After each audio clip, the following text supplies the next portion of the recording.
Welcome to Andhra Prabha. నేను Nageswari.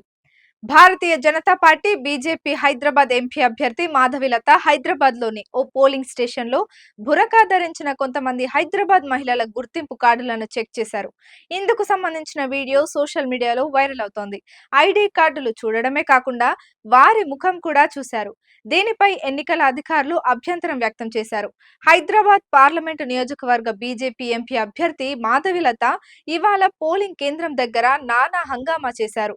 Vote వేయడానికి వచ్చే ప్రతి ఒక్కరూ ముఖం చూపిస్తేనే ఓటు వేయించాలని అధికారులకు ఆదేశాలను జారీ చేశారు. ఈ క్రమంలో ఆమె పోలింగ్ సిబ్బందితో గొడవకు దిగింది. ముస్లిం మహిళలు వేసుకున్న బుర్కా ఓపెన్ చేసి పలువురి ఓటర్ల ముఖాలను స్వయంగా ఆమె తనిఖీ చేశారు. ఇక మాధవిలత తీరుపై పలువురు ఓటర్లు విమర్శలు గుప్పించారు. పోలింగ్ కేంద్రంలో అభ్యర్థికి ఏం పని ఉందని మరి కొందరు ప్రశ్నిస్తున్నారు.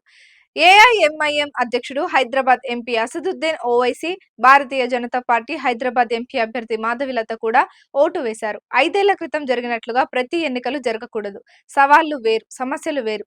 ఇది మన దేశంలో చాలా ముఖ్యమైన, చారిత్రాత్మకమైన పార్లమెంటు ఎన్నికలు. దేశానికి ఏం కావాలో ప్రజలకు భిన్నమైన అవగాహన ఉంది. పార్లమెంటు ఎన్నికలైనా, పంచాయతీ ఎన్నికలైనా ఎన్నికలకు ఎప్పుడూ సీరియస్ గా తీసుకోవాలి అని ఓవైసీ అన్నారు. బీజేపీ అభ్యర్థి మాధవిలత కూడా విస్తృతంగా ప్రచారం చేశారు. పోలింగ్ స్టేషన్ లో ముస్లిం మహిళ నకాబ్ తొలగించి పరిశీలించిన మాధవిలతపై ఎఫ్ఐఆర్ నమోదు చేయాలని జిల్లా ఎన్నికల అధికారి రొనాల్డ్ రోస్ ఆదేశించారు. ముస్లిం ఓటర్ల బురకాలను తొలగించి ఓటర్ గుర్తింపు కార్డులను పరిశీలించిన విషయమై ఎన్నికల అధికారి ఆదేశాల మేరకు 171C, 186, 505 sub class 1, sub class C, 132 సెక్షన్ల కింద కేసును నమోదు చేశారు.